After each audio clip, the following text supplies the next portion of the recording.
Many thousand years ago, there was a yogi whose name was Sunira.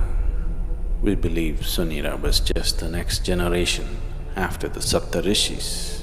He lived and worked in the mountains which are presently in Nepal. He took on an impossible project. He was an incredible guru, but he was not happy with himself.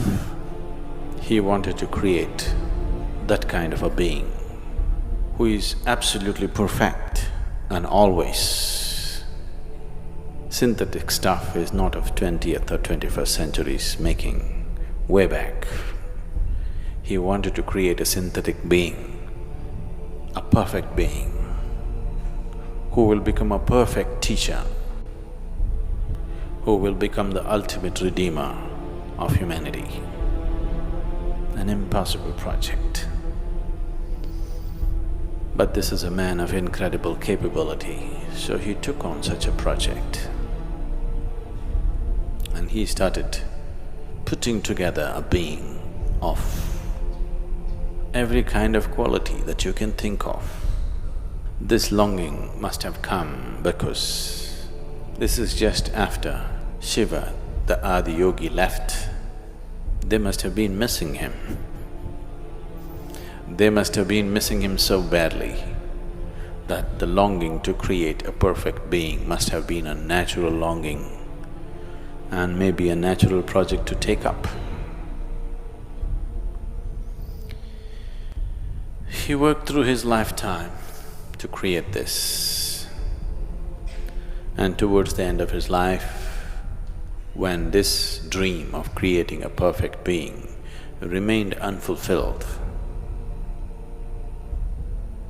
Yogi Sunira made a prophecy that long time from now, long time from now, this work that I have started will find fulfillment and reverberate, not here, but in the green hills of the south. Our hills are green. We are in the south. So this dream, so many people worked on, generation after generation. Many yogis tried to continue to work on the same half-made project of Sunira, which in the last century, it came to social knowledge because the Theosophists worked on it. Annie Besant, Leadbeater and Madame Blavatsky, all three of them took this project up. They said, we are going to make it. They amassed a vast amount of occult knowledge, probably for the first time in the last few hundred years, and definitely for the first time, not in a traditional way but in a modern way. They took up this project and they tried to locate this being. This unfinished project, they want to take it up and complete it. Some work was done. They had the knowledge, but they did not have the capability. They acquired much information, but they could not acquire the necessary means to do anything like that. Twice they made serious effort to declare that they have completed the project, the perfect being has come, but it did not work.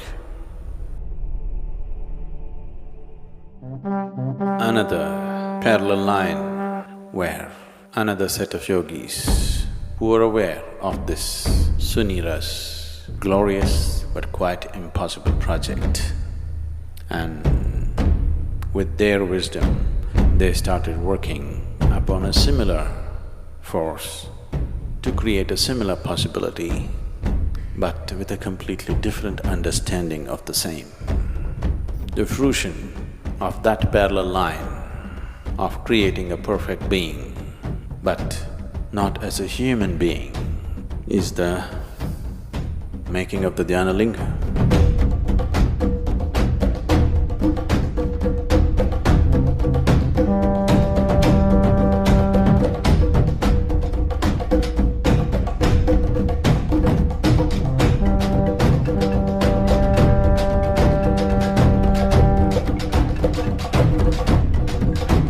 That here sits a perfect being, not in human form, because I think many times I have said dhyanalinga has all the necessary ingredients.